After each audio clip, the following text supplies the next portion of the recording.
Hi friends, welcome to tech Kannada.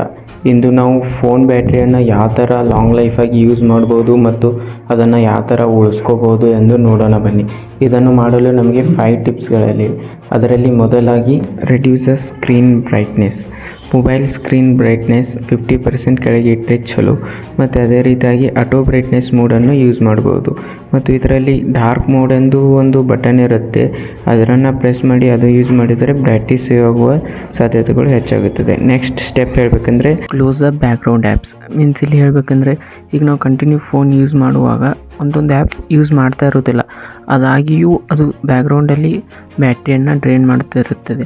ಅದನ್ನು ನೋಡಲು ನಾವು ಸೆಟ್ಟಿಂಗ್ಸ್ನಲ್ಲಿ ಆ್ಯಪ್ಸಲ್ಲಿ ಹೋಗಿ ಡಿಸೇಬಲ್ ಬ್ಯಾಕ್ಗ್ರೌಂಡ್ ಆ್ಯಕ್ಟಿವಿಟಿಯಲ್ಲಿ ಹೋಗಿ ಅದನ್ನು ಆಫ್ ಮಾಡಿದರೂ ಕೂಡ ಇಲ್ಲಿ ಬ್ಯಾಟ್ರಿ ಲೈಫ್ ಇಂಪ್ರೂವ್ ಆಗುತ್ತದೆ.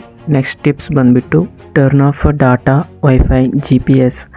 ಮೀನ್ಸ್ ಇಲ್ಲಿ ಹೇಳ್ಬೇಕಂದ್ರೆ ನಾವು ಒಂದೊಂದು ಸಲ ಡಾಟಾ ಮತ್ತು ವೈಫೈ ಅದರ ಉಪಯೋಗ ಇರುತ್ತಿರೋದಿಲ್ಲ, ಅದಾಗಿಯೂ ಅದನ್ನು ಕಂಟಿನ್ಯೂ ಆಗಿ ಆನ್ ಆಗಿ ಇಟ್ಟಿರುತ್ತೇವೆ. ಅದನ್ನು ನೋಡಿ ಯೂಸ್ ಇರಲಾರ ಟೈಮ್ದಾಗ ಇದು ಬಂದ್ ಮಾಡಿ ಇಟ್ಟಿರಬೇಕು. ಅದು ಕೂಡ ನಮ್ಮ ಬ್ಯಾಟ್ರಿ ಲೈಫನ್ನು ಇನ್ಕ್ರೀಸ್ ಮಾಡುತ್ತದೆ. Tips number 4, use a battery saver mode.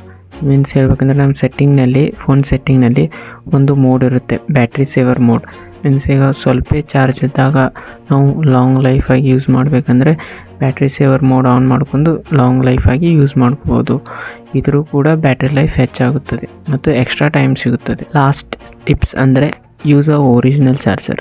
Means ಈಗ ಹೇಳ್ಬೇಕಂದ್ರೆ ನಾವು ಸ್ಟಾರ್ಟಿಂಗ್ ಫೋನ್ ತೊಗೊಂಡಾಗ ಹೊಸ ಚಾರ್ಜರ್ ಕೊಡ್ತಾರೆ, ಅದನ್ನು ಎಲ್ಲಾದರೂ ಕಳೆದರೂ ಕೂಡ ನಾವು ಕಂಪ್ನಿದೇ ಹೋಗಿ ಡೈರೆಕ್ಟ್ ಹೊಸ ಚಾರ್ಜರ್ ಯೂಸ್ ಮಾಡ್ಕೋಬೇಕು.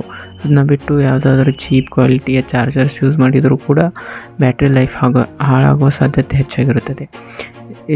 ಇಷ್ಟು 5 tips to save battery lifes. ಈ ಥರ ಮುಂದೆ ವಿಡಿಯೋ ನೋಡುತ್ತಿದ್ದರೆ ಪ್ಲೀಸ್ ಸಬ್ಸ್ಕ್ರೈಬ್ ಅವರ್ ಚಾನಲ್. ಇದೇ ಥರ ಇನ್ಫಾರ್ಮೇಷನ್ ಬೇಕಿದ್ದರೆ ನಮ್ಮ ಟೆಲಿಗ್ರಾಮ್ ಚಾನಲ್ಗೆ ಜಾಯ್ನ್ ಆಗಿ, ಅದರ ಲಿಂಕ್ ಡಿಸ್ಕ್ರಿಪ್ಷನ್ ಬಾಕ್ಸ್ನಲ್ಲಿ ಕೊಟ್ಟಿರುತ್ತದೆ. Thank you.